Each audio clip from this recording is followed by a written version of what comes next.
Welcome back to Her True Stories, where real women share their most powerful moments of truth.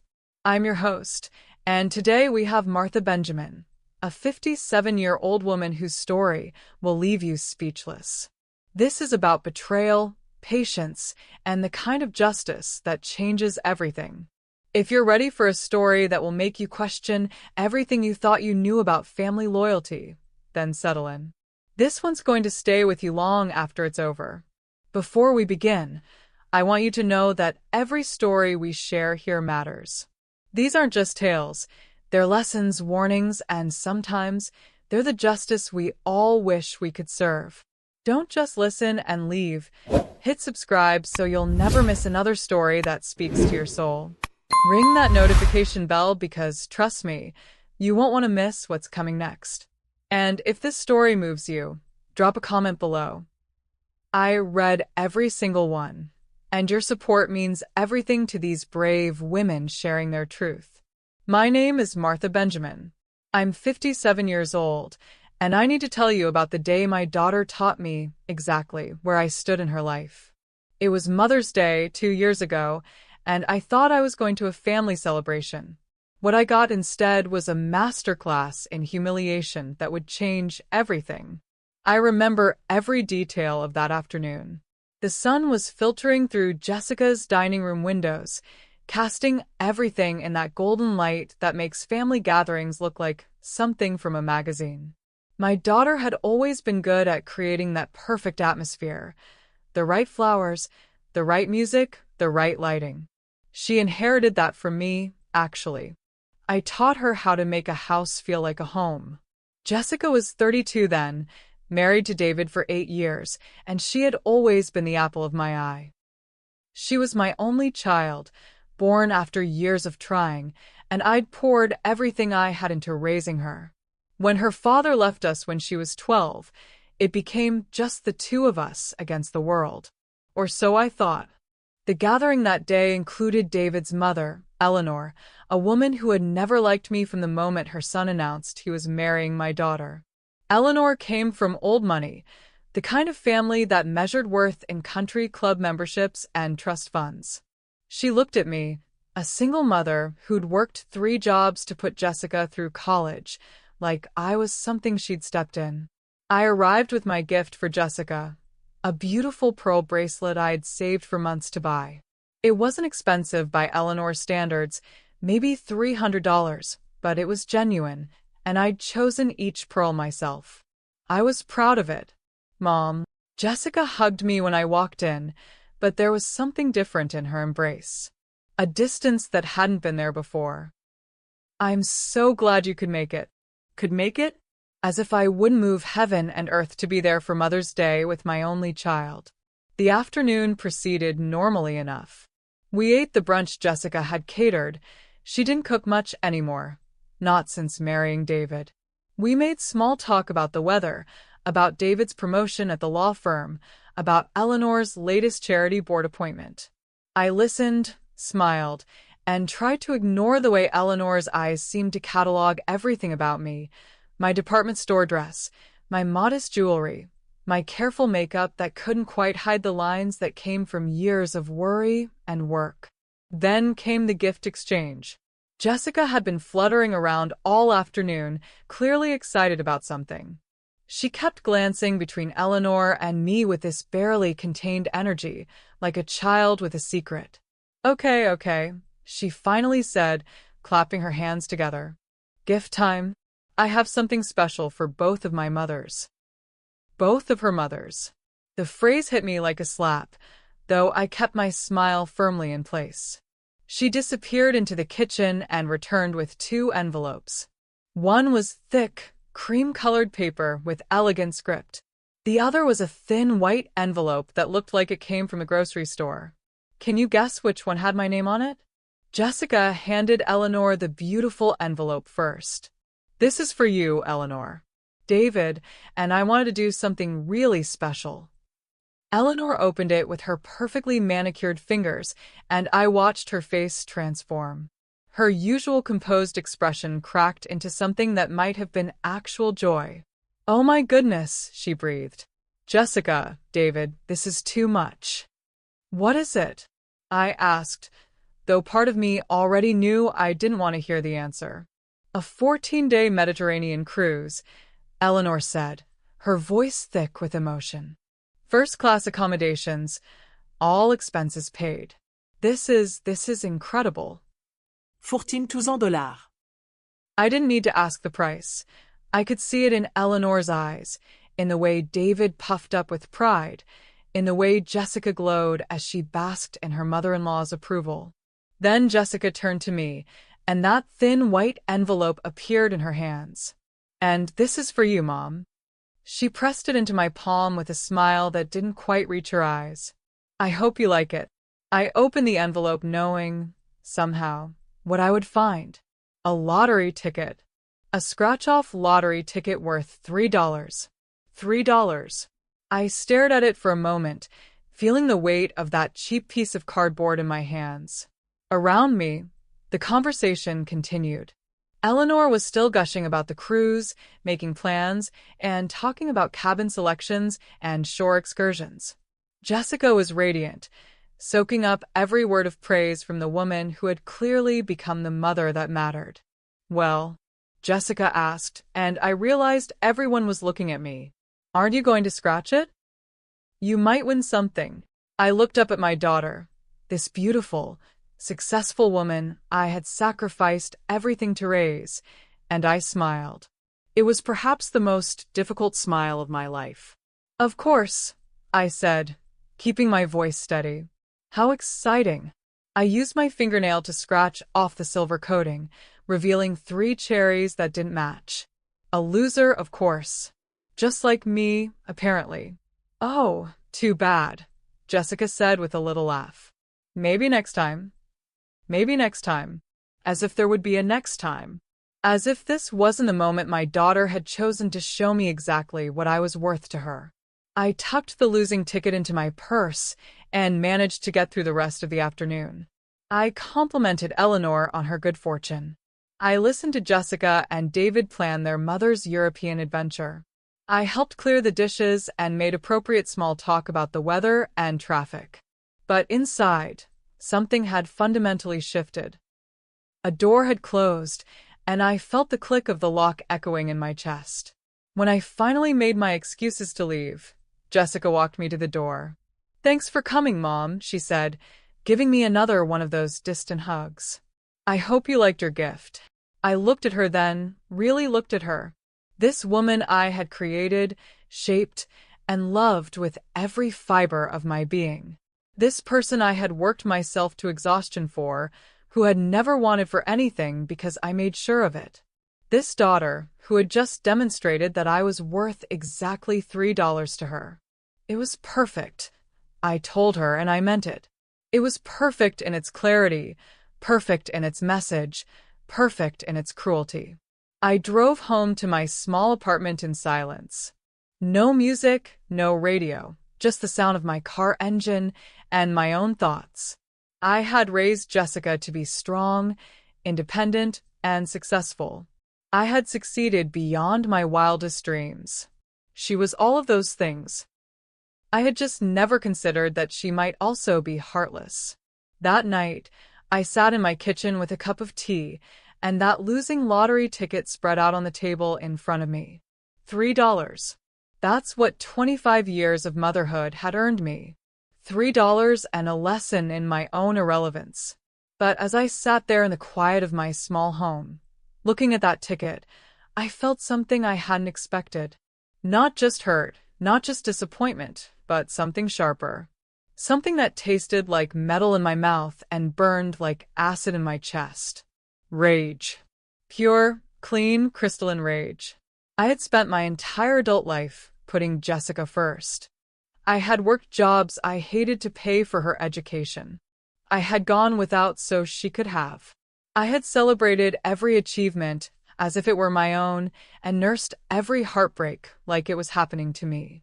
I had been the mother I wished I'd had, and this was how she repaid me. $3. I picked up the ticket and studied it more carefully. 3 small cherries that didn't line up. Such a simple thing, really. Such a cheap, thoughtless gesture. But it had accomplished something Jessica probably never intended. It had set me free. Free from the illusion that I mattered to her. Free from the obligation to pretend our relationship was something it clearly wasn't. Free from the need to be the grateful, humble mother who accepted whatever scraps of attention my successful daughter chose to throw my way. I folded the ticket carefully and put it in my jewelry box next to the pearl earrings that had been my mother's. Not because it was valuable, but because it was the moment I learned the truth. The moment I stopped being a fool. The moment I started planning. If you're feeling that same burn in your chest that Martha felt that night, you're not alone. We've all been there. That moment when someone shows you exactly what you mean to them, and it's less than you ever imagined. But what comes next? That's where Martha's story becomes something else entirely. Hit that like button if you're ready to see how this plays out, and don't forget, your comments fuel these stories. Share your own moments of clarity below. 3 weeks after Mother's Day, I was standing in my kitchen making my morning coffee when the phone rang. It was a Tuesday, and I remember because Tuesdays were my grocery shopping days, one of the small routines that kept my life organized and predictable. Is this Martha Benjamin? The voice was professional, excited. Yes, this is Martha. Miss Benjamin, this is Patricia Walsh from the National Consumer Sweepstakes Association. I'm calling to inform you that you've won our grand prize drawing. I set down my coffee mug slowly. I'm sorry, what? You entered our sweepstakes 3 months ago when you purchased a magazine subscription. You've won our grand prize, $2.3 million. The world went very quiet. I could hear my neighbor's dog barking in the distance, the hum of my refrigerator, the tick of the clock on my wall. But Patricia Walsh's words seemed to hang in the air like smoke. Ms. Benjamin, are you there? I'm here, I said, and I was surprised by how calm my voice sounded. Could you repeat that, please? You've won $2.3 million. Congratulations. We'll need you to come to our offices to claim your prize and handle the paperwork. When would be convenient for you? I scheduled the appointment for the following Friday. After I hung up, I continued making my coffee as if nothing had happened. I added cream and sugar, stirred it counterclockwise 3 times like I always did, and sat down at my small kitchen table. $2.3 million. I had entered that sweepstakes on a whim, filling out the form while waiting for prescription at the pharmacy. I'd forgotten about it completely. And now, 3 weeks after my daughter had shown me I was worth $3 to her, the universe had handed me a fortune. I didn't scream. I didn't cry. I didn't call anyone or run around my apartment. I just sat there, sipping my coffee, thinking about the cosmic joke of it all. The appointment at the sweepstakes office was surreal. Patricia Walsh was a cheerful woman in her 50s who seemed genuinely excited about my win. She explained the taxes, the payment options, the publicity requirements, which I declined. I chose the lump sum, accepted that it would be reduced to about $1.4 million after taxes, and signed the papers with a steady hand. What are you going to do with all that money? Patricia asked as we wrapped up the paperwork. I looked at her and smiled. I'm going to teach someone a lesson. She laughed, thinking I was joking. If only she knew. The money was in my account within 2 weeks. Suddenly, my bank balance had more zeros than I'd ever imagined possible. But I didn't change anything about my routine. I still shopped at the same grocery store, still drove my reliable Honda, still lived in my modest apartment. The only difference was the feeling that had settled into my chest, not joy, not excitement, but something much more focused. Purpose. I spent those first weeks after receiving the money doing research. I had time to think, to plan, to really consider what I wanted to accomplish. The hurt from Mother's Day had crystallized into something harder, more useful. Jessica had made her choice that day. She had chosen Eleanor's approval over her mother's dignity. She had chosen appearances over love, status over loyalty. Now I would teach her about choices and their consequences. The first thing I did was buy a small notebook, nothing fancy, just a plain black journal from the drugstore. In it, I began to write down everything I knew about my daughter's life. Her routines, her preferences, her fears, her dreams. 25 years of motherhood had given me an intimate knowledge of who Jessica was, what motivated her, what she valued most. Money, for one thing. Jessica had always been attracted to wealth, status, the finer things in life. She'd married David partly for love, but also for the security his family money provided. She drove a BMW, lived in a house in the best neighborhood, wore designer clothes. She posted carefully curated photos on social media that showed her perfect life to the world. But I also knew her insecurities. I knew how desperately she wanted Eleanor's approval, how much it hurt her when David's family made subtle comments about her background. I knew she felt like she had to prove herself constantly, that she was never quite sure she belonged in their world. And I knew she felt guilty about me. Not guilty enough to treat me better, clearly, but guilty enough that it ate at her sometimes. I'd seen it in her eyes when she talked about her success, while I still worked retail. I'd heard it in her voice when she mentioned the expensive restaurants David took her to, knowing I was eating canned soup most nights. That guilt was going to be my entry point. I started slowly.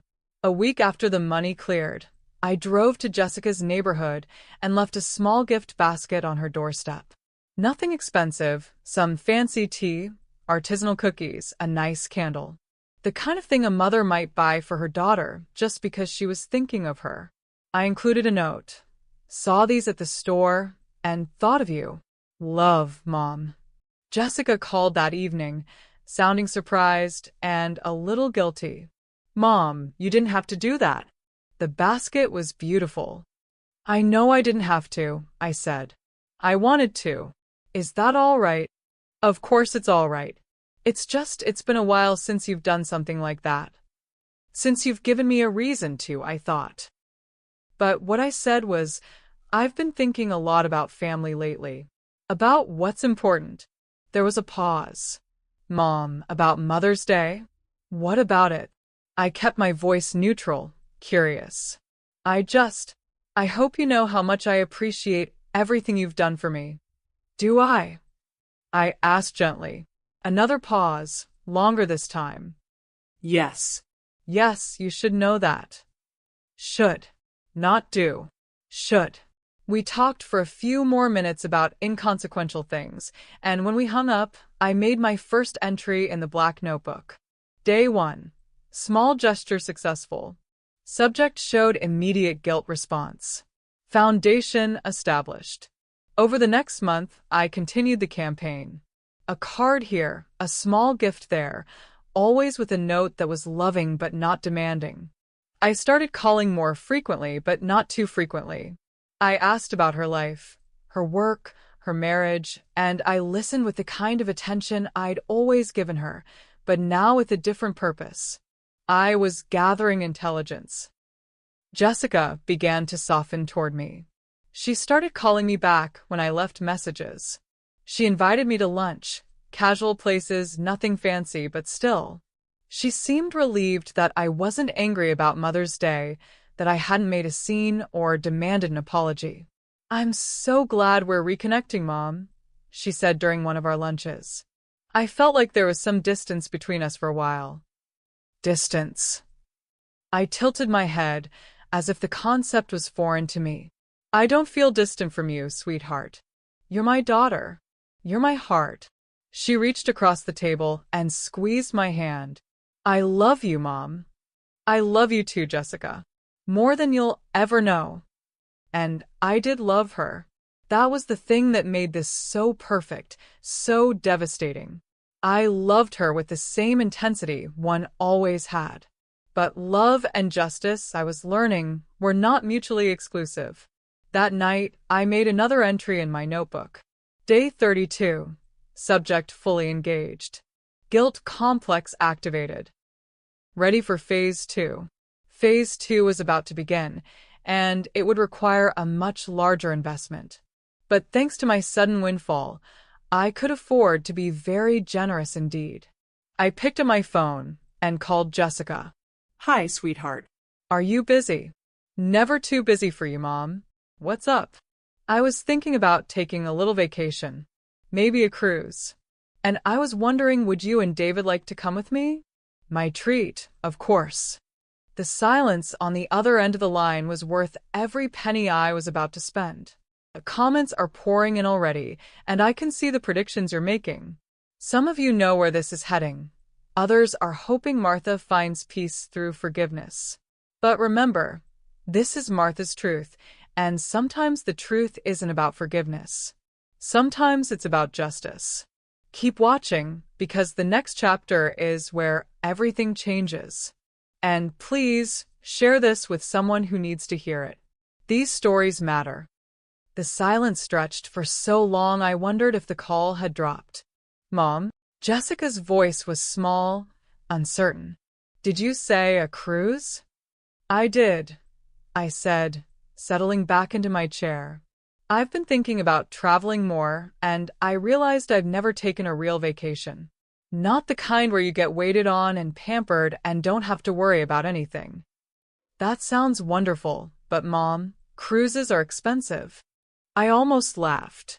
3 weeks ago, she'd given me a $3 lottery ticket while handing her mother-in-law a $14,000 cruise package.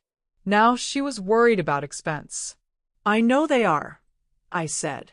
But I've been saving up. And Jessica, I want to share this with you. You and David are the most important people in my world. Another pause. I could practically hear the wheels turning in her head. Jessica was calculating, trying to figure out how her broke mother could suddenly afford cruise tickets for 3 people. Mom, where did you get the money for this? I won a little contest, I said, which was technically true. Nothing huge, but enough to do something special. So what do you say? 3 weeks in the Mediterranean? I was looking at the Princess Cruise Line. They have some beautiful ships. 3 weeks. Her voice had gone up an octave. Too long? I asked innocently. We could do 2 weeks if that's better for your schedules.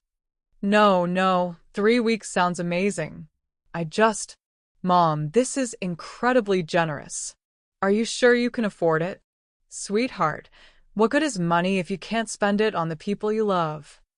We talked for another 20 minutes about dates and itineraries. Jessica was warming to the idea, getting excited about the destinations, the ship amenities, the romantic sunsets she and David could enjoy. I listened to her enthusiasm and felt something cold and sharp settle into my chest. She was excited about the vacation. She wasn't questioning why her suddenly generous mother might want to take them on such an elaborate trip. She wasn't wondering if there might be strings attached. She was just accepting it, as if she deserved it.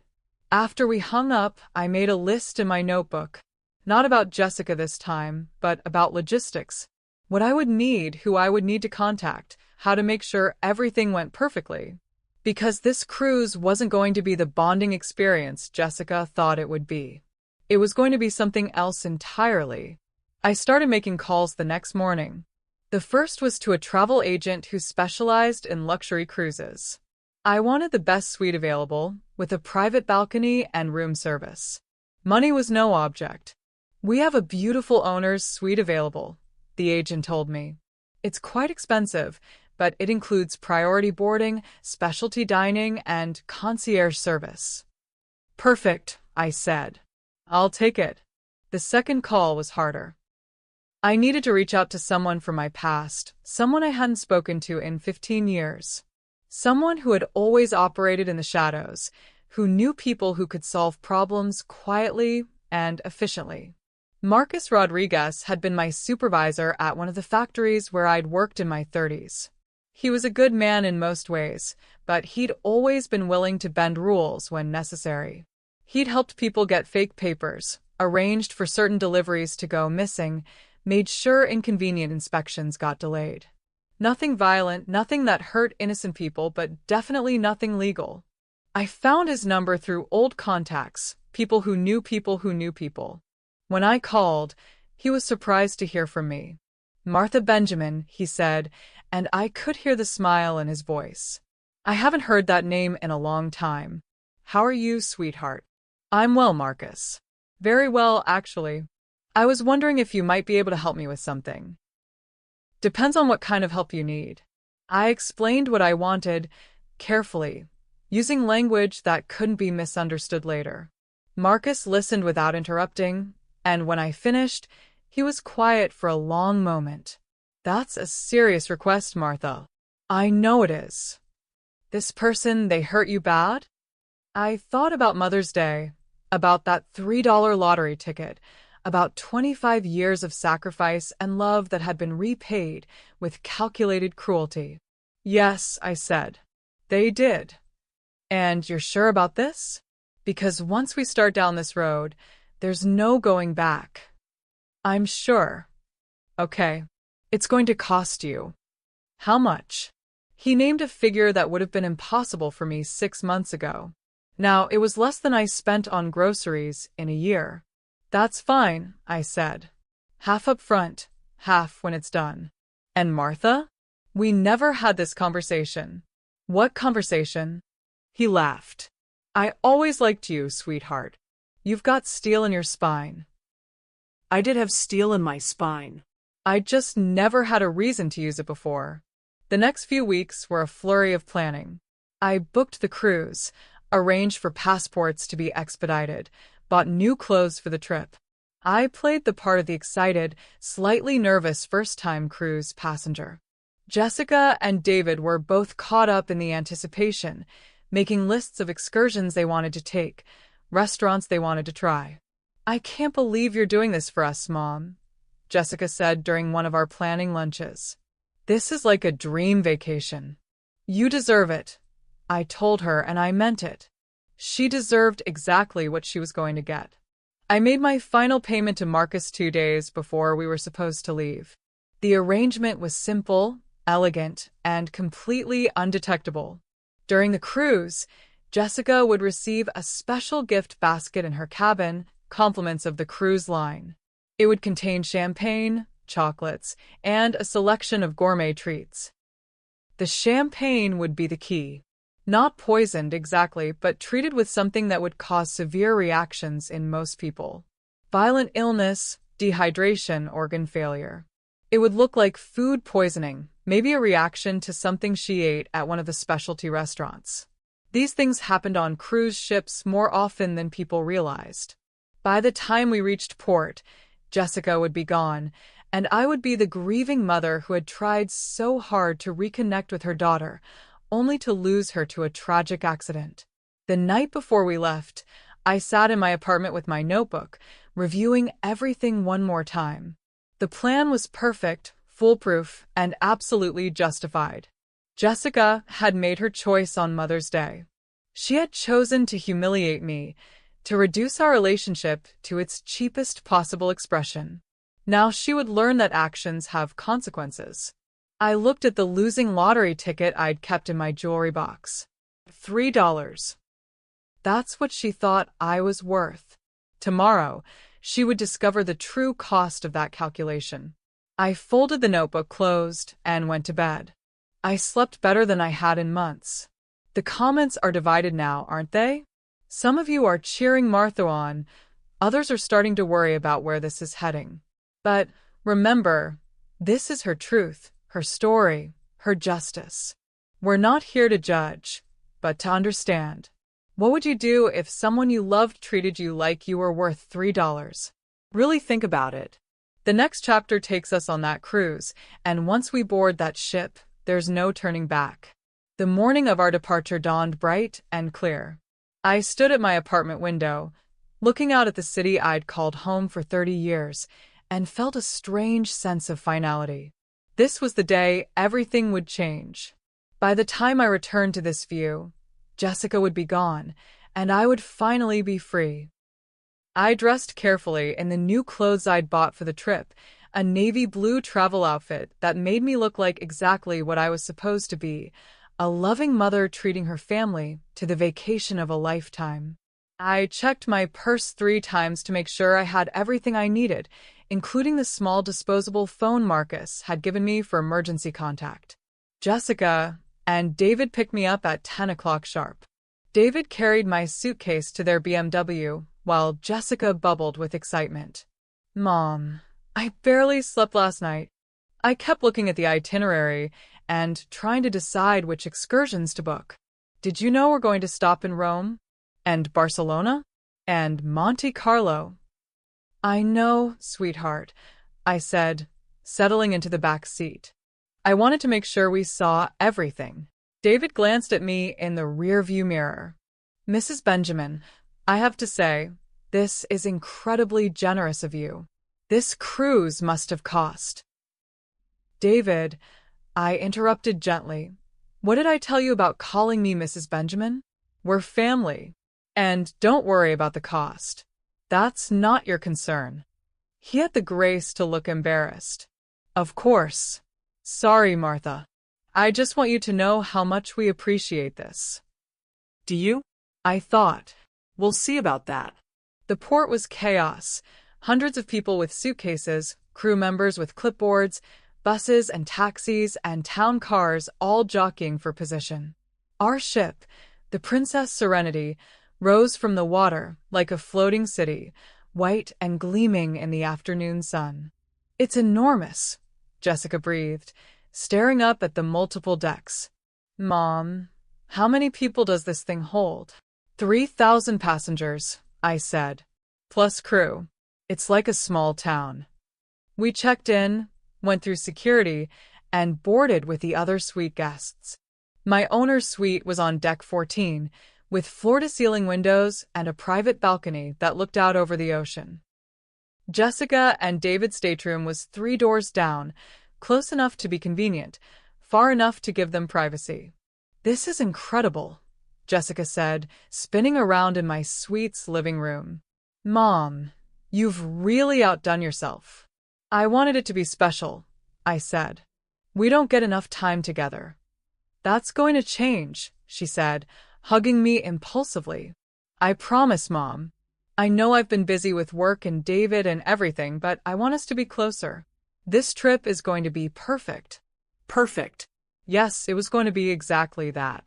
We spent the rest of the afternoon exploring the ship. Jessica was like a child in a candy store, marveling at the restaurants, the shops, the spa, the theater. She took photos of everything, posting them on social media with captions about how amazing her mother was, how grateful she felt, how this was going to be the best vacation ever. I watched her performance with detached interest. This was Jessica at her best. Charming, enthusiastic, seemingly genuine. For a moment, I almost remembered why I had loved her so much, why I had sacrificed everything for her happiness. Then I remembered the $3 lottery ticket and the feeling passed. That evening, we had dinner at the ship's finest restaurant. I'd made reservations for all 3 nights we'd be at sea before our first port stop. David ordered wine, an expensive bottle that cost more than I used to make in a week, and proposed a toast. To Martha, he said, raising his glass, for giving us this incredible gift. And for being the best mother-in-law a guy could ask for. Mother-in-law, not mother. The distinction wasn't lost on me. To family, I said, clinking my glass against theirs. And to getting what we deserve. We drank, and I watched Jessica over the rim of my glass. She was glowing, radiant with happiness and anticipation. She had no idea that in 24 hours, she would be dead. The thought should have horrified me. Instead, I felt only a cold satisfaction. After dinner, we went to the ship's Broadway-style show. Jessica sat between David and me, holding both our hands during the romantic numbers, laughing at the comedic moments, completely absorbed in the performance. She was beautiful in the theater lights, my daughter, and for a moment I felt a flicker of the old love, the old pride.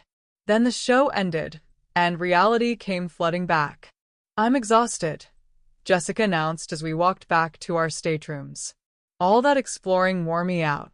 Get some rest, I told her, kissing her cheek. Tomorrow's going to be a big day. Are you okay, Mom? You seem a little quiet tonight. I looked into her eyes, those blue eyes that were so much like mine, and smiled. I'm perfect, sweetheart. Just happy to be here with you.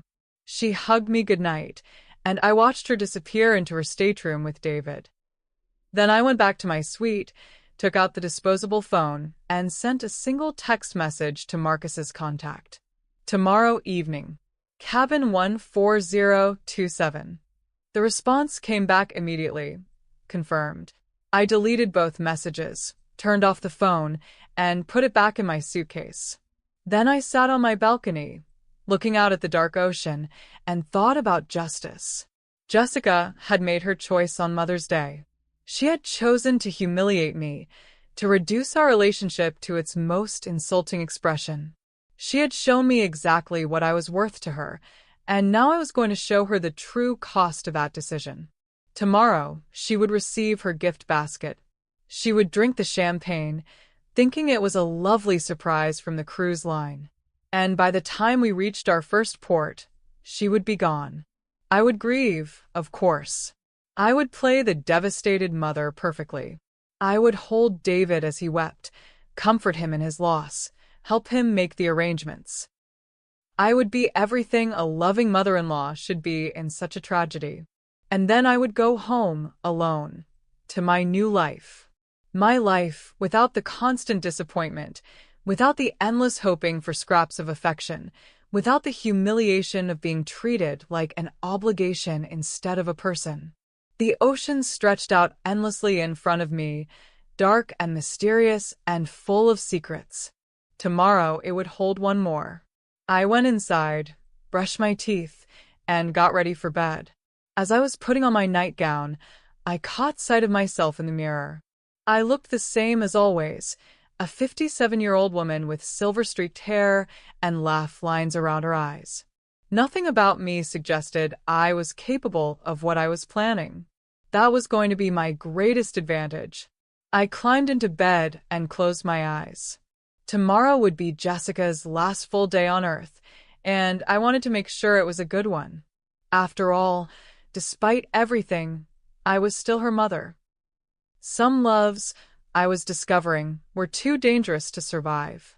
The tension is building, and I can feel it in your comments.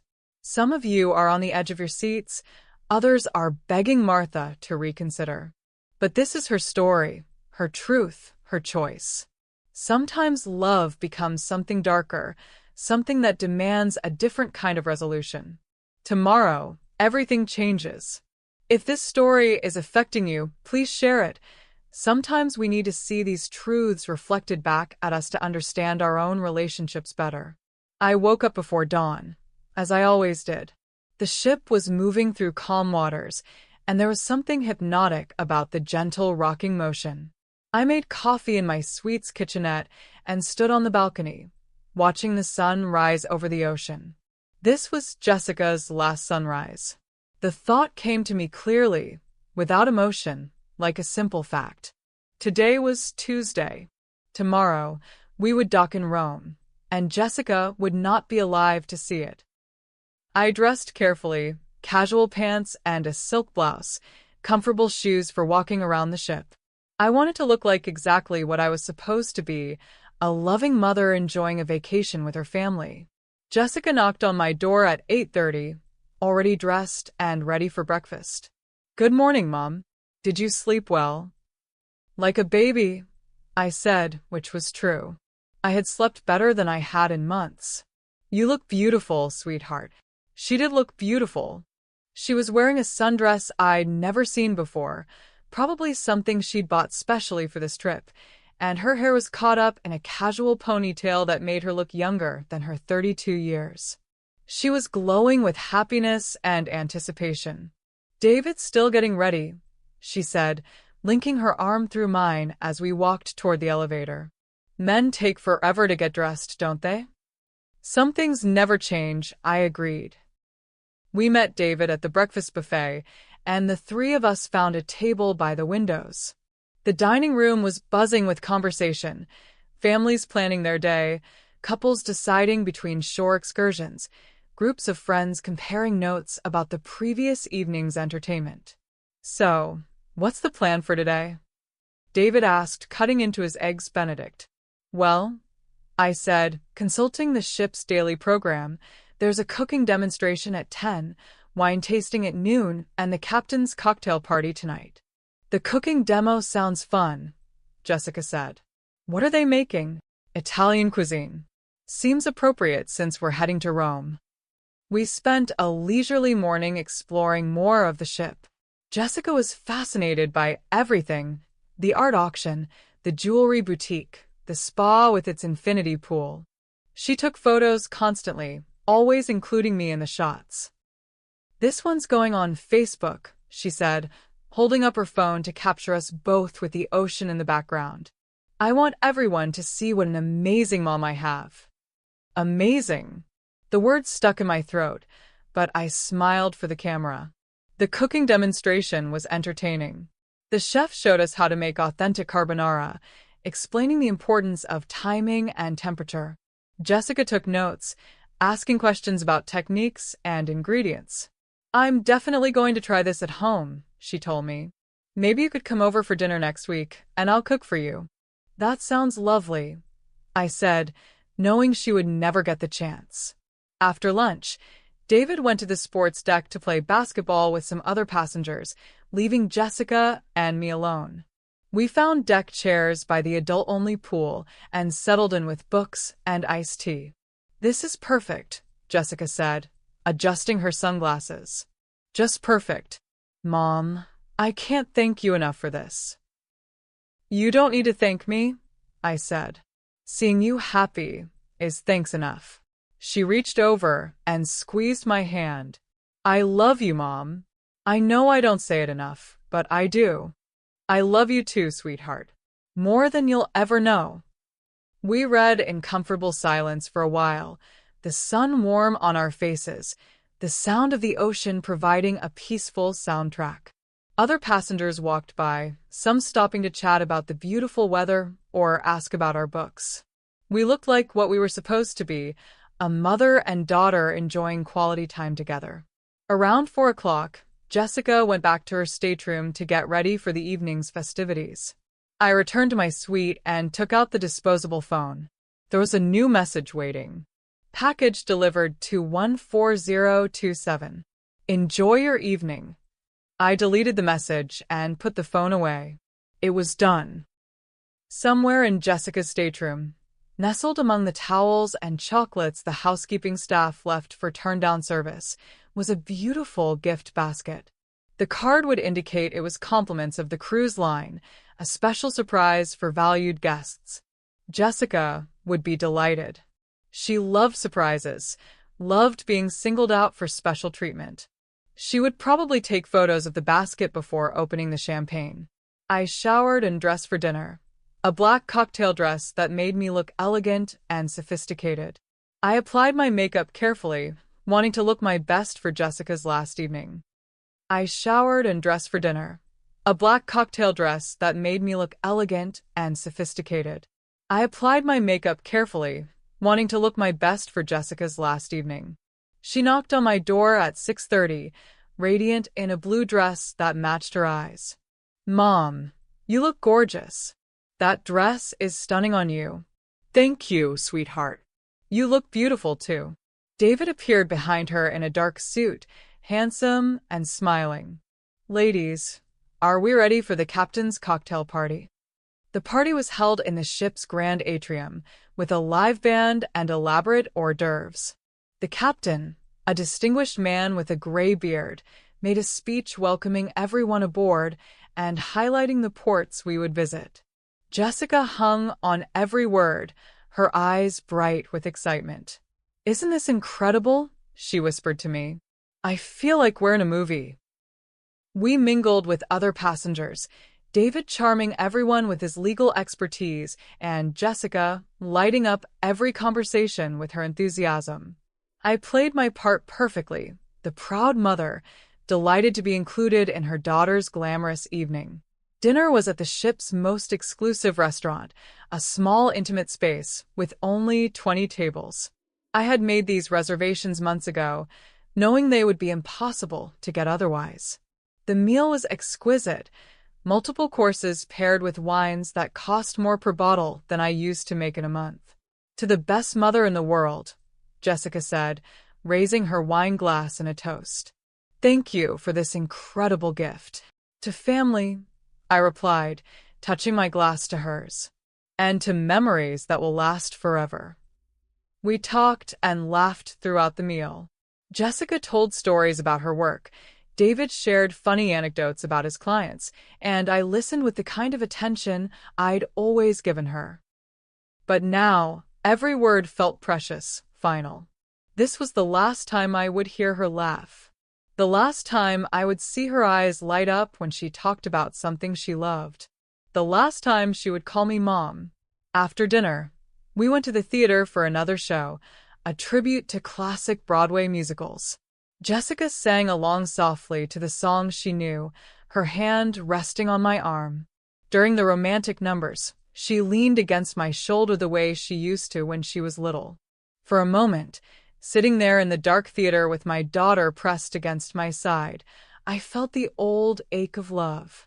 The pure, uncomplicated love I'd felt when she was born, when she took her first steps, when she graduated from college. Before she became someone who could look at me and see only obligation. But then the show ended, the lights came up, and reality returned. "I'm exhausted," Jessica said as we walked back to our staterooms. "All this fresh air and excitement has worn me out." "Get some rest," I told her, kissing her cheek. "Sweet dreams, sweetheart." "Mom." She paused at her door, key card in hand. "Thank you. For everything. For this trip, for being so patient with me, for being the best mother a daughter could ask for." The best mother a daughter could ask for. If only she had remembered that on Mother's Day. "You're my heart, Jessica," I said. "You always have been." She hugged me then, a real hug, tight and warm and full of love. For a moment, she was my little girl again, the child who used to crawl into my bed during thunderstorms, who brought me dandelions she'd picked from the neighbor's yard, who told me I was the most beautiful mommy in the whole world. Then she pulled away, smiled, and disappeared into her stateroom with David. I stood in the hallway for a long moment, listening to the sounds of the ship, muffled conversations from other staterooms, footsteps on the deck above, the distant sound of music from one of the lounges. Then I went into my suite, changed into my nightgown, and sat on the balcony with a cup of tea. Somewhere down the hall, Jessica was discovering her gift basket. She was probably exclaiming over the beautiful presentation, reading the card, maybe calling David over to see the surprise. Soon, she would open the champagne, pour herself a glass, and toast their good fortune. And then it would begin. The champagne would taste slightly off, but Jessica would assume it was just an unfamiliar brand. She would finish the glass, maybe pour another. Within an hour, she would start feeling sick. Nausea first, then violent cramping, then the kind of dehydration that would send her into shock. By morning, she would be gone. I sipped my tea and watched the stars reflect on the dark water. Tomorrow, I would wake up to frantic knocking on my door. David would be hysterical, the ship's medical staff would be called, and I would play the role of devastated mother with perfect authenticity.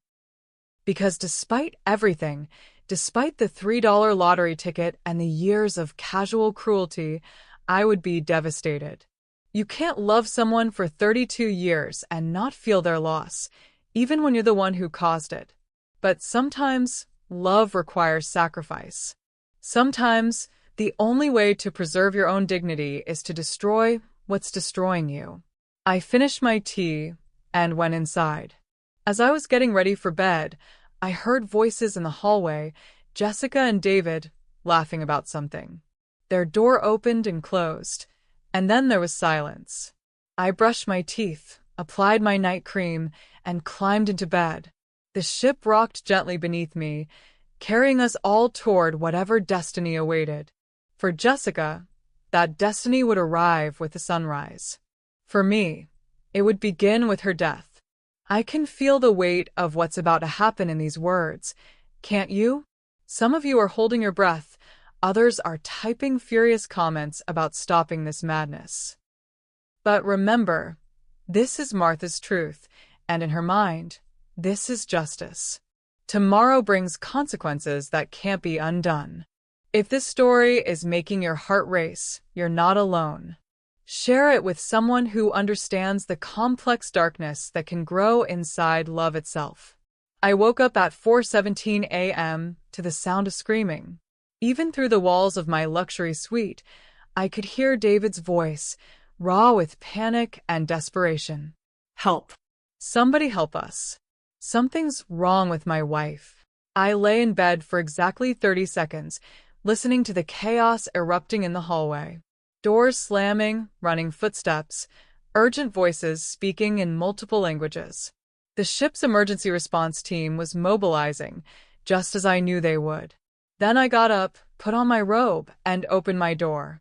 The hallway was flooded with light and activity. David was standing outside Jessica's stateroom in his underwear, his hair wild, his face streaked with tears. Two crew members were trying to calm him while a third spoke rapidly into a radio in what sounded like Italian. "What's happening?" I asked, rushing toward him with exactly the right amount of confusion and concern. "Martha, thank God," David sobbed, grabbing my hands. "It's Jessica. She's sick, really sick. She was throwing up all night, and now she won't wake up. She won't wake up." The ship's doctor arrived then, a small, efficient woman with graying hair and kind eyes. She disappeared into the stateroom with two medical assistants, leaving David and me in the hallway with a growing crowd of curious passengers. "What happened?" I asked, pulling David into my suite where we could have some privacy. "Tell me everything." He collapsed onto my sofa, his whole body shaking. We went to bed around 11. Jessica was tired but happy. She kept talking about what a perfect day it had been. Around midnight, she got up to use the bathroom, and I heard her being sick. I asked if she was okay, and she said it was probably something she ate at dinner. I nodded, my face arranged in appropriate concern. Food poisoning can be severe on cruise ships. But it got worse, David continued. She was throwing up every few minutes, and then she started having horrible cramps. I wanted to call the medical center, but she said to wait until morning, that she didn't want to make a fuss. Of course she didn't. Jessica had always hated being the center of attention for the wrong reasons. Around 3, she collapsed trying to get to the bathroom. I've never seen anyone so pale, Martha. Her lips were blue, and she was barely breathing. I called for help immediately, but he broke down then, great heaving sobs that shook his entire frame. I put my arms around him and made soothing noises, playing the comforting mother-in-law while inside. I felt only a cold satisfaction. It was working exactly as planned. The doctor emerged from the stateroom 20 minutes later, her expression grim. She spoke quietly with the ship's security officer before approaching us. "Mr. Mitchell," she said gently. I'm Dr. Rossi. "I'm afraid I have very serious news." David looked up at her with wild, hopeful eyes. "She's going to be okay, right? You can help her?" Dr. Rossi's face was full of compassion. "I'm so very sorry. Your wife has passed away." The sound David made wasn't quite human. It was the sound of a soul breaking, of a world ending. He doubled over as if he'd been punched, gasping for air between sobs. I felt my own tears start then. Not fake ones, not performance tears, but real grief. Because despite everything, despite what I had done and why I had done it, Jessica was still my daughter. I had carried her for 9 months, raised her for 32 years, and loved her with every fiber of my being. Now she was gone, and I was the one who had killed her. What happened? I asked Dr. Rossi, my voice barely above a whisper. It appears to be severe food poisoning, possibly from contaminated shellfish or dairy products. These cases are rare, but not unheard of on cruise ships. The symptoms escalated very rapidly: dehydration, organ failure, cardiac arrest. I'm afraid there was nothing we could do. David was rocking back and forth on the sofa, keening like a wounded animal.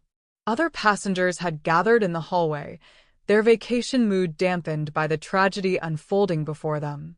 I need to call her father, I said suddenly. And her work. And I trailed off, overwhelmed by the enormity of what came next. Mrs. Benjamin, Dr. Rossi said kindly, the ship's guest services team will help you with all the arrangements. Right now, you should focus on taking care of yourself and Mr. Mitchell. The next few hours passed in a blur of paperwork, phone calls, and procedures. The ship's captain personally offered his condolences and assured us that a full investigation would be conducted.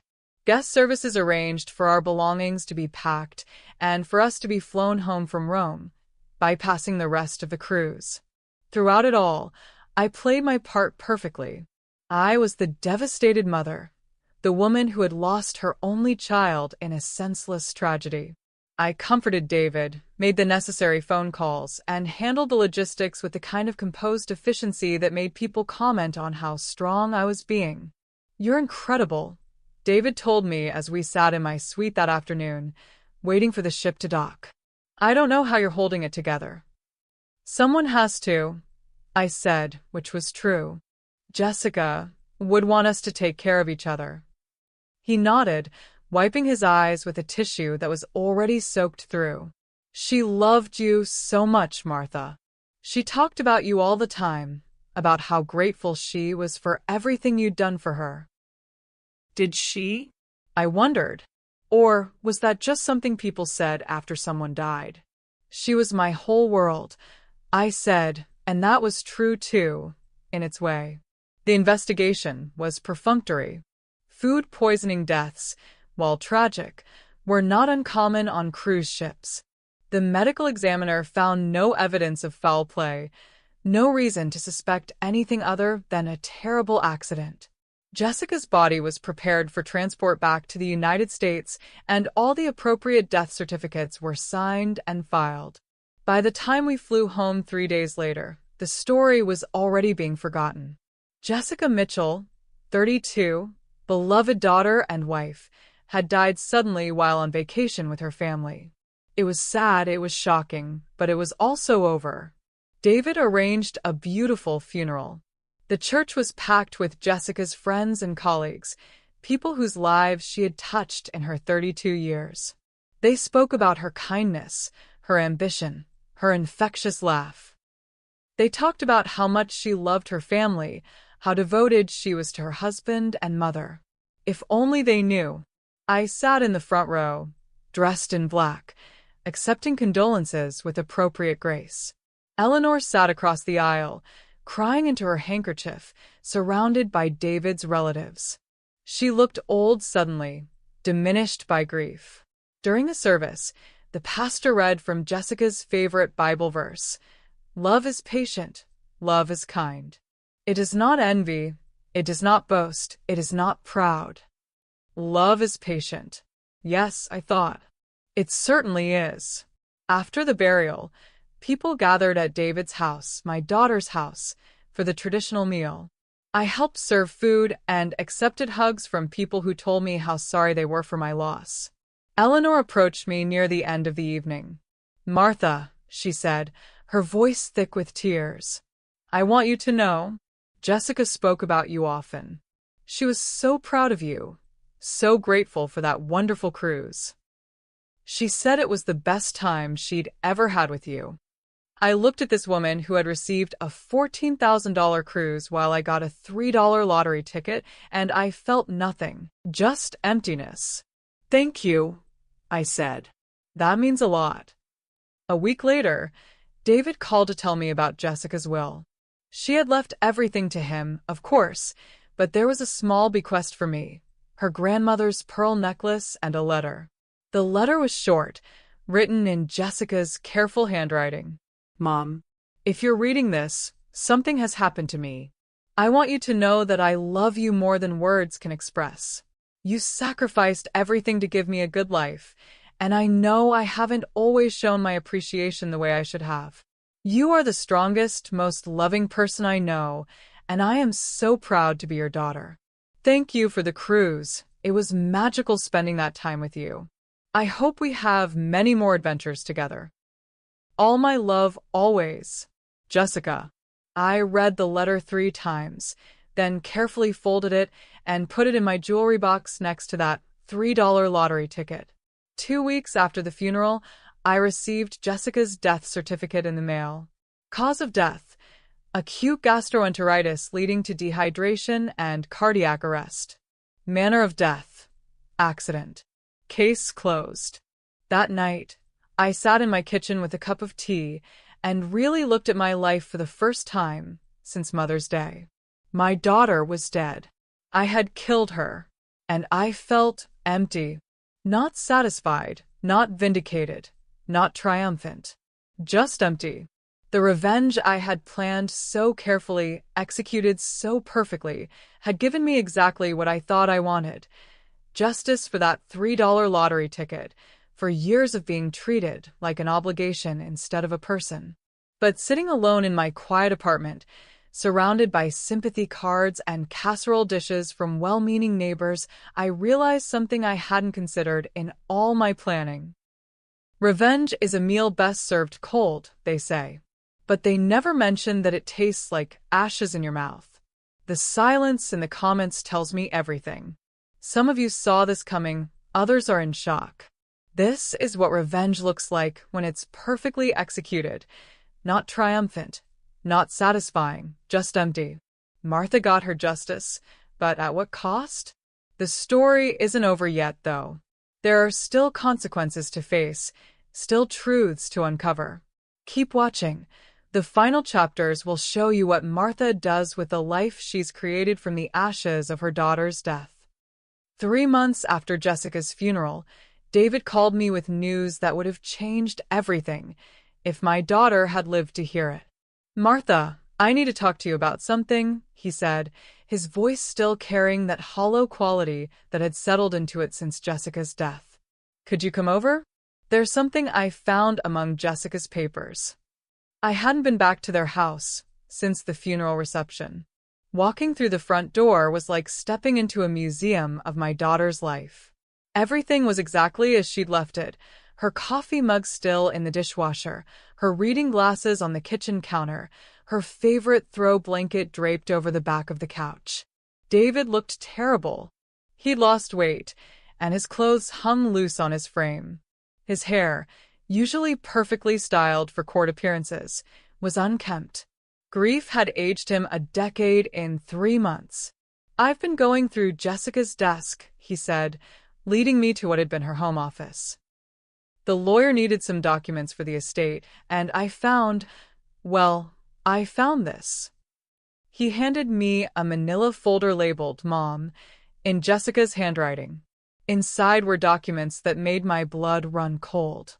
Bank statements showing regular transfers to a savings account I'd never heard of. Investment portfolios in my name that I'd never opened. And at the bottom, a letter dated just 2 weeks before Mother's Day, 2 weeks before that $3 lottery ticket changed everything. Mom, "I know you're too proud to accept help directly, so I've been setting aside money for you in ways you wouldn't notice. The savings account has $47,000 in it now, enough for you to retire from that awful retail job and maybe travel like you always dreamed of. I've also been investing in your name, building a portfolio that should give you a comfortable income for the rest of your life. You've sacrificed so much for me, and I want to make sure your golden years are truly golden. I was going to surprise you with all of this on your 60th birthday, but I keep thinking about how hard you work, how tired you look sometimes. Maybe I should tell you sooner. You raised me to be independent and strong, but you also taught me about family loyalty. I hope when you see what I've been doing, you'll understand that everything I have, everything I am, exists because of you. I love you more than words can say. Your devoted daughter, Jessica. My hands were shaking as I set the letter down. David was watching me with confused eyes. Did you know about any of this? He asked. I shook my head, not trusting my voice.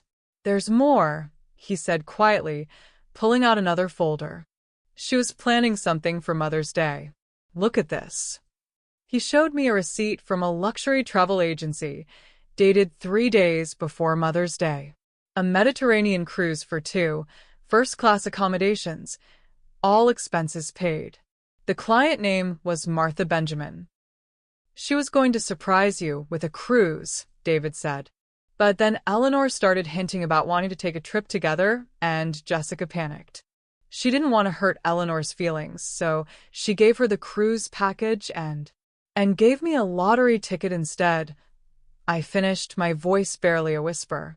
She felt terrible about it, David continued.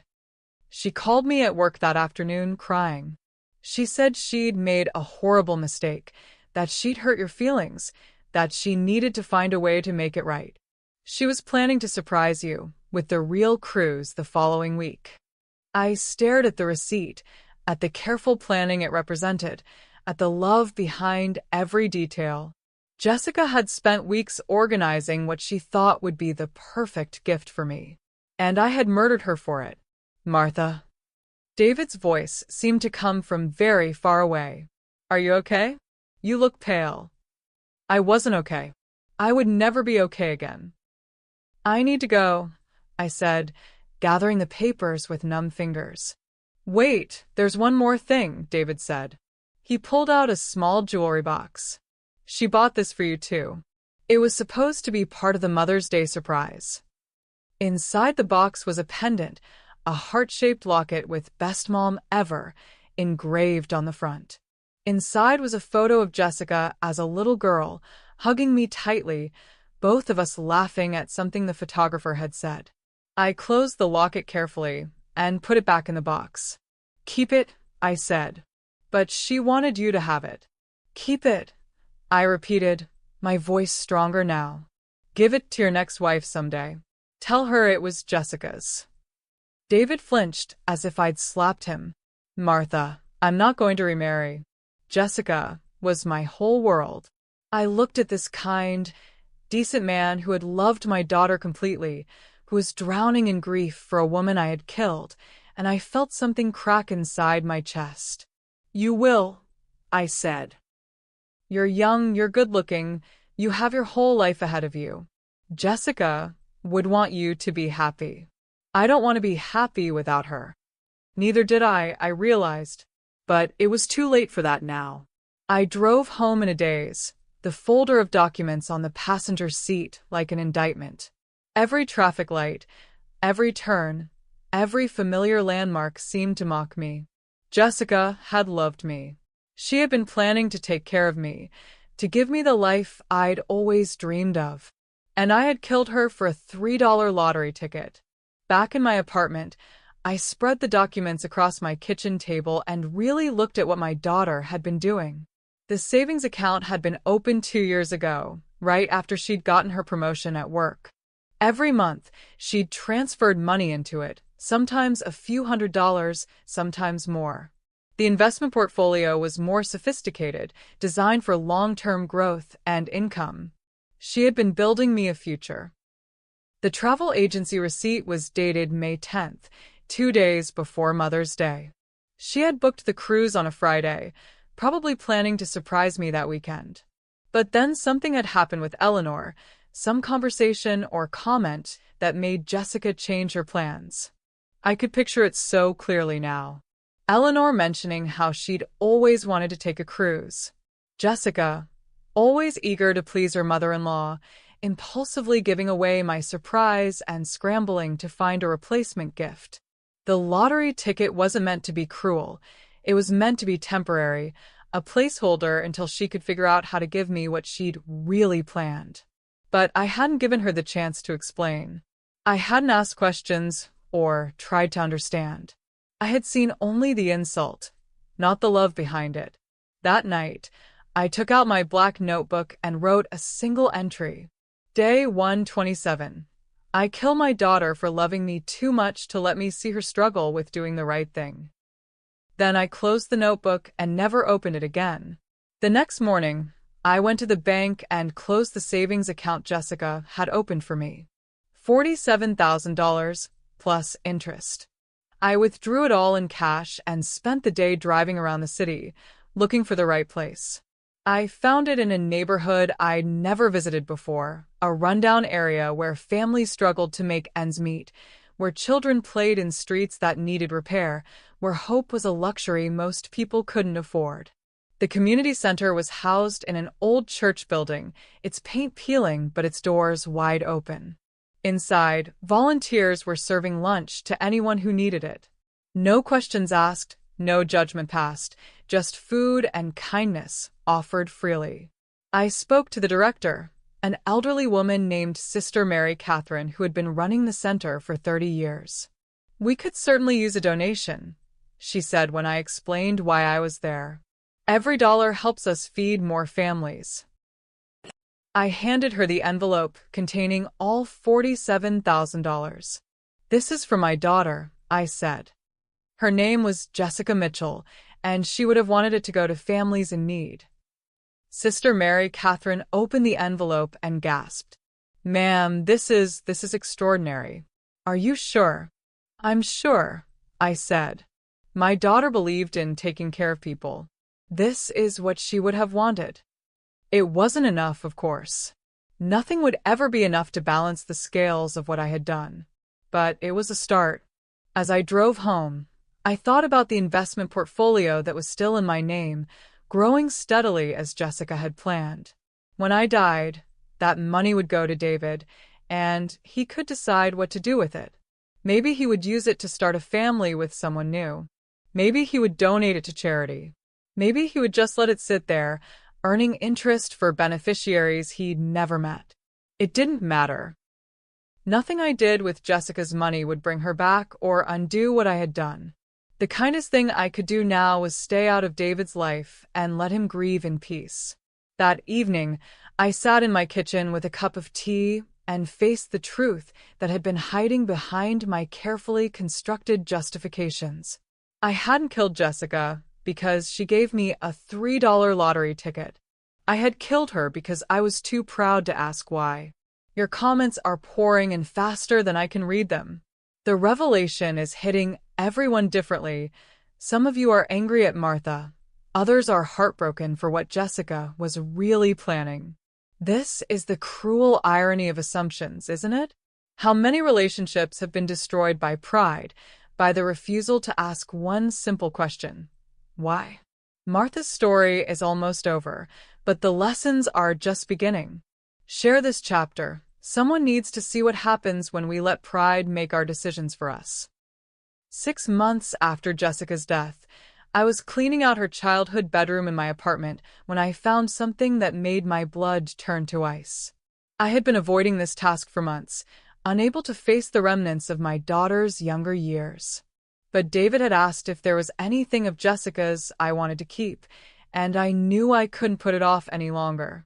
The room had become a storage space over the years, filled with boxes of Christmas decorations and old photo albums. But in the closet, pushed far back behind winter coats I never wore, was a small box labeled Jessica's School Things in my own handwriting. Inside were report cards, art projects, and handwritten stories from elementary school.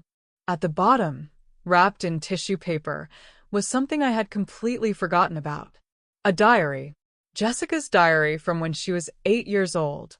The entries were short, written in the careful block letters of a child just learning cursive.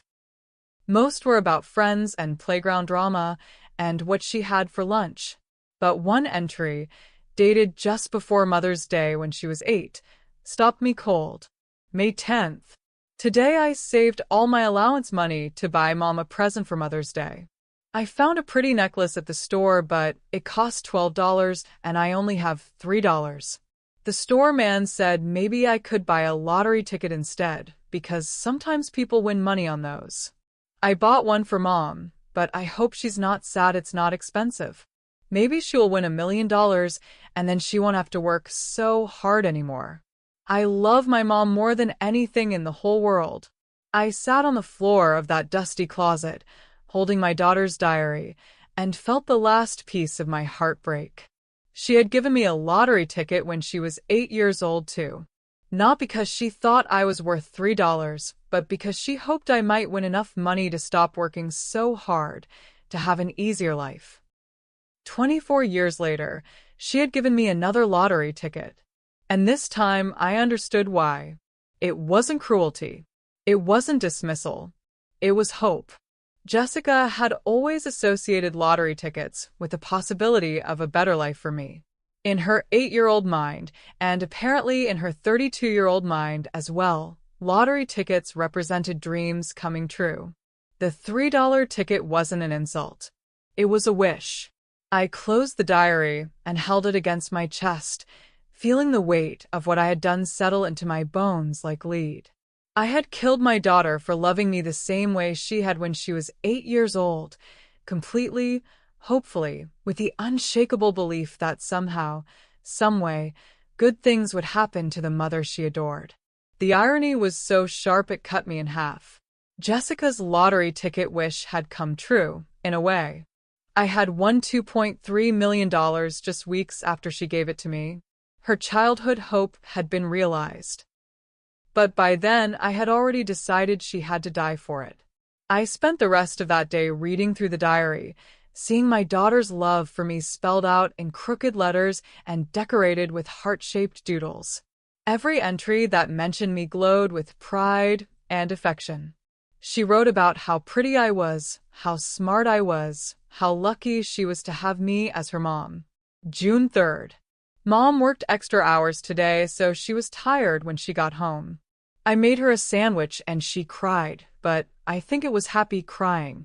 She hugged me for a really long time and said I was the best daughter in the world. I want to take care of her when I grow up, so she never has to be tired again. October 15th. Mom came to my school play even though she had to miss work. She was the most beautiful mom there, and she clapped the loudest when I sang my song.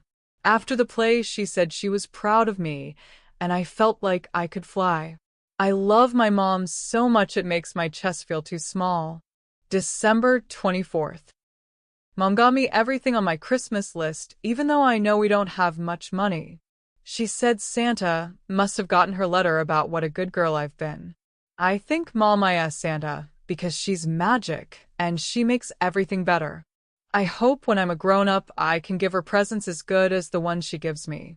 Page after page of pure, uncomplicated love. The kind of love I had murdered her for not showing me as an adult. But she had been showing me. She had been taking care of me financially, planning surprises, building me a future. She had just been doing it quietly, without fanfare, the way I had taught her to do things, with dignity and grace. The $3 lottery ticket hadn't been a message about my worth. It had been a message about her hope for my happiness. And I had been too proud, too bitter, too damaged by years of feeling unappreciated to see it. That night, I sat at my kitchen table with that losing lottery ticket spread out in front of me. The one Jessica had given me on Mother's Day, the one that had started this whole nightmare. I looked at those 3 cherries that didn't match and tried to imagine what my daughter had been thinking when she bought it. Probably something like what she'd written in her diary at 8. Maybe Mom will win $1 million and her life will be easier. She couldn't have known that I had already won $2.3 million. She couldn't have known that her small gesture of hope would be interpreted as an act of cruelty. She couldn't have known that her mother was so hungry for validation, so desperate to feel valued, that she would see insult where none was intended. I picked up the ticket and studied it more carefully than I ever had before. It was a standard scratch-off game called Lucky Stars, with pictures of cherries, bells, and sevens. To win, you needed 3 matching symbols. I had 3 cherries, but they were in different positions. A loser, as I'd assumed. But as I looked closer, I noticed something I had missed before. In the fine print at the bottom of the ticket, almost too small to read, were the complete rules of the game. 3 matching symbols in a row won the jackpot. But 3 matching symbols anywhere on the ticket won a smaller prize. 3 cherries. Anywhere on the ticket. I had 3 cherries. My hands shaking, I read the prize chart on the back of the ticket. 3 cherries, in any position, won $200. I had thrown away a winning ticket. For 6 months, I had kept it as a symbol of Jessica's cruelty, never bothering to check if it was actually worth something. It was worth $200. Not a fortune, but not nothing either. Enough for a nice dinner, a small splurge, a little treat for a mother who worked too hard and deserved something special. Jessica hadn't given me a worthless piece of cardboard. She had given me a winning lottery ticket, and I had been too blind with hurt to see it. The next morning, I drove to the convenience store where lottery tickets were sold and presented my crumpled, 6-month-old ticket to the clerk. "Is this still valid?" I asked. He scanned it with his machine and looked surprised. "Yeah, it's a winner. $200. You've got a few more months before it expires." He counted out 10 $20 bills and handed them to me. "Congratulations," he said with a smile. "Lucky day. Lucky day." If only he knew. I drove to the cemetery where Jessica was buried and sat by her grave with those $20 bills in my hands. Her headstone was simple, elegant. Jessica Marie Mitchell, beloved daughter and wife. David had chosen the inscription, and I had agreed it was perfect. But sitting there in the quiet afternoon, I realized there was something missing from that stone. It should have said, "Beloved daughter and wife and dreamer of better things for others." "I'm sorry," I whispered to the grass that covered her. "I'm so sorry, sweetheart. You were trying to take care of me, and I killed you for it." The wind rustled through the trees overhead, but Jessica didn't answer. She would never answer again, because I had stolen her voice along with her life. I used the $200 to buy flowers, not just for Jessica's grave, but for all the graves in that section of the cemetery. Flowers for people who might not have anyone to remember them, flowers for strangers whose families lived far away or had forgotten to visit. It seemed like something Jessica would have done. She had always been generous with small kindnesses, quick to think of others who might be overlooked. As I arranged the flowers, I thought about the lottery ticket twist that had brought me here. Jessica had given me a winner, and I had called it a loser. She had given me hope, and I had seen only insult. She had given me love, and I had returned it with murder.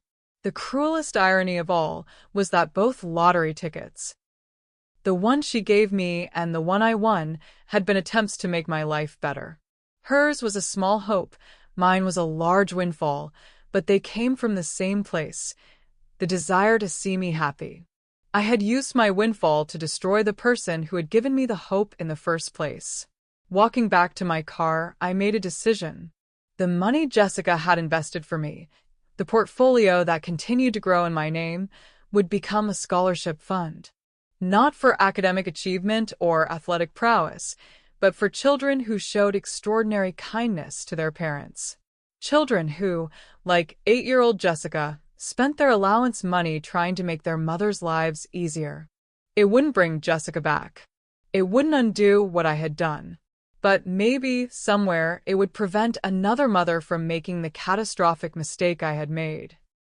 Maybe it would teach someone to look for love in unexpected places, to ask questions before jumping to conclusions, to remember that hope sometimes comes disguised as disappointment. Martha's journey into her new life is both heartbreaking and oddly hopeful, isn't it? She's trying to become the person Jessica always believed she was, even though it's too late for it to matter to the one person whose opinion counted most. As we head into the final chapter, ask yourself, is redemption possible after the unforgivable? Can someone who has destroyed everything precious still find a way to honor what they've lost? These aren't easy questions, but they're ones we all need to wrestle with. Today marks exactly 3 years since Jessica's death. 3 years since I murdered my daughter for loving me in a way I was too proud to understand. I'm sitting in my garden as I tell you this story, surrounded by the flowers Jessica would have loved. Sunflowers that reached toward the sky with the same optimism she always carried. Roses that bloomed despite the thorns, the way she bloomed despite having me for a mother. Lavender that releases its fragrance when touched, the way her memory releases both pain and beauty every time I think of her. This morning, I received a letter that changed everything. Again. It came from a law firm I'd never heard of, in a city I've never visited. Inside was a document that made me understand, finally and completely, the full scope of what I had destroyed. It was Jessica's will. Her real will, not the simple document David had shown me after her death. This was a more complex document, drafted just 2 weeks before she died, updating provisions she had made months earlier. According to the letter from the attorney, Jessica had contacted their firm to make changes to her estate planning. The changes were significant, and they were all about me. She had established a trust, a substantial trust funded by the investments she'd been making in my name, plus additional money from her own accounts. The trust was designed to provide me with an income of $6,000 a month for the rest of my life, with the principal going to charity after my death. But that wasn't the devastating part. The devastating part was the letter she had written to accompany the will, to be given to me after her death. The lawyer explained that the original will had contained instructions to deliver this letter immediately, but a clerical error had delayed its discovery in their files. 3 years. This letter had been waiting for me for 3 years. I opened it with shaking hands, and Jessica's voice came through as clearly as if she were sitting beside me in the garden. My dearest Mom, if you're reading this, something has happened to me, and I need you to know some things I was too embarrassed to say while I was alive. First, I know about the lottery ticket. I know it hurt your feelings, and I know why. Eleanor had been dropping hints about wanting to travel together, and when I saw how much it meant to her to be included in our family, I made an impulsive decision. I gave her the cruise I had planned for you, and scrambled to find something else. I chose the lottery ticket because lottery tickets always meant hope to me. Do you remember when I was little how I used to buy you lottery tickets with my allowance money? I always hoped you would win enough money to quit your job and do all the things you dreamed about. I wanted to explain this to you right away, but then I thought maybe it would be better to surprise you with something bigger. I was planning to take you on an even better cruise, just the two of us, and give you the trust fund I'd been building as an early birthday present. But I want you to know that the lottery ticket wasn't a thoughtless gift. It was me, hoping for magic for you, the same way I've hoped for magic for you my whole life. Second, I need to tell you how sorry I am for not being a better daughter. I know I got caught up in David's world, in trying to fit in with his family, in building the life I thought I was supposed to want. I know I didn't visit enough, didn't call enough, didn't show you how much you meant to me. You sacrificed everything to give me a good life, and I repaid you by being busy, distracted, and thoughtless. I was planning to do better, Mom. I was planning to make more time for you, to show you how much I loved and appreciated everything you did for me.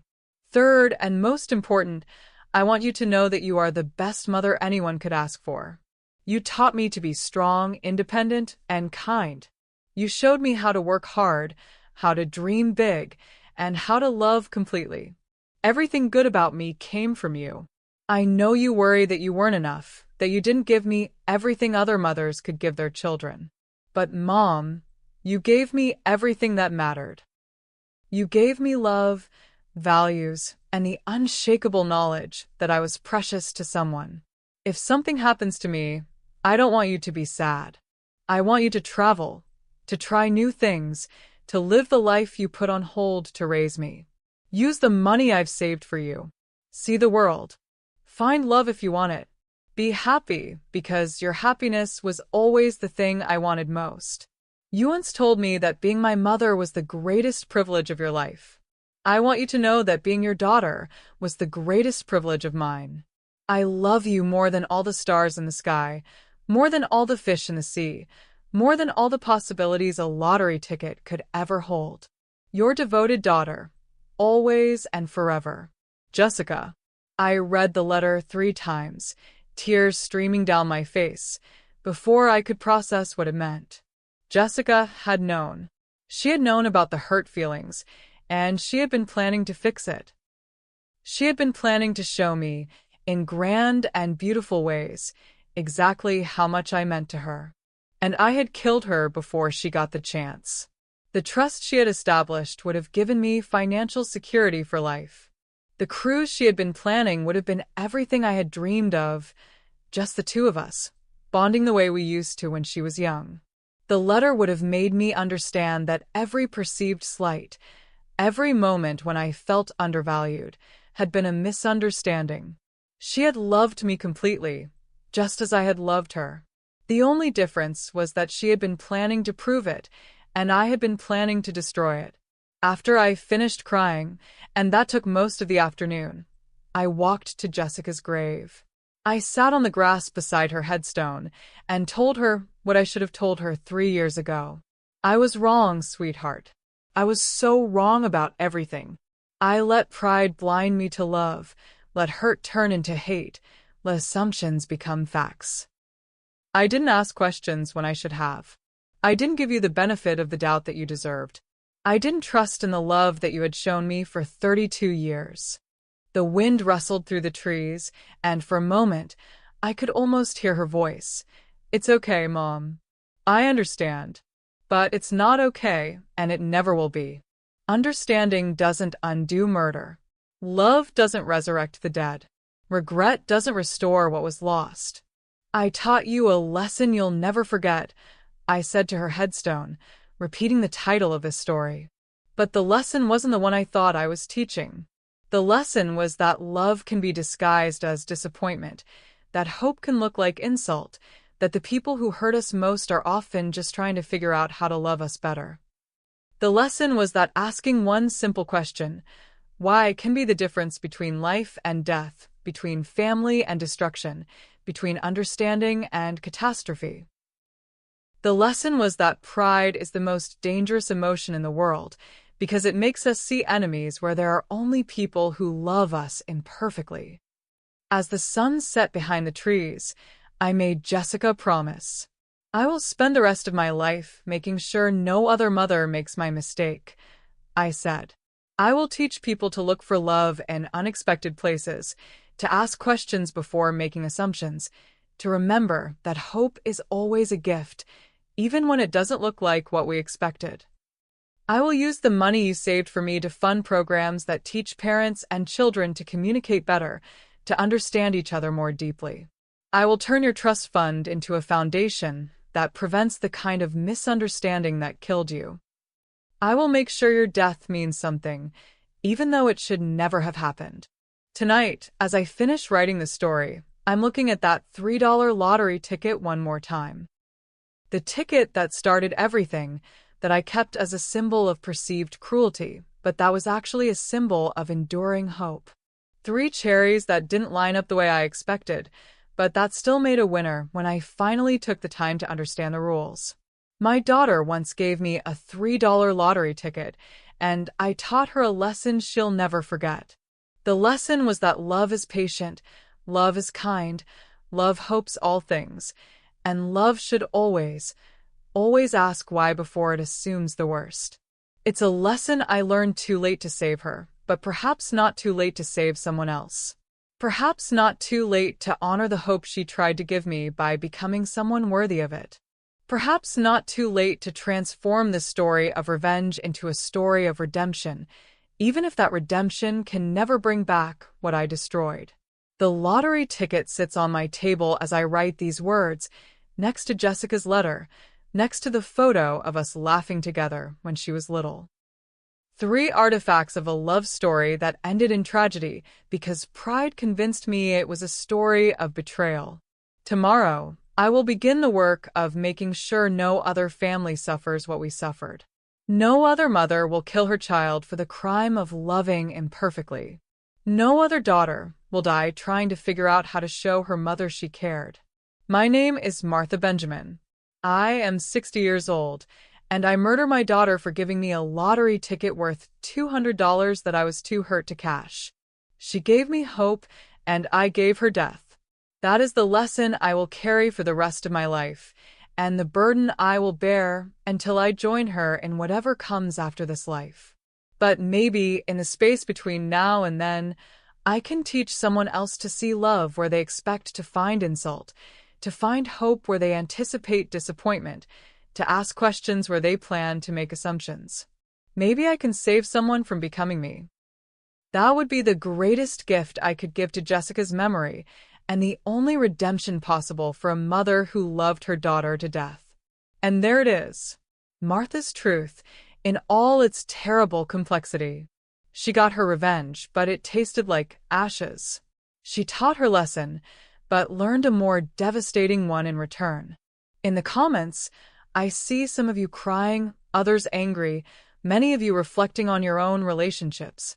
That's exactly what these stories are meant to do. Hold up a mirror to our own hearts and ask the hard questions. If this story affected you, please share it.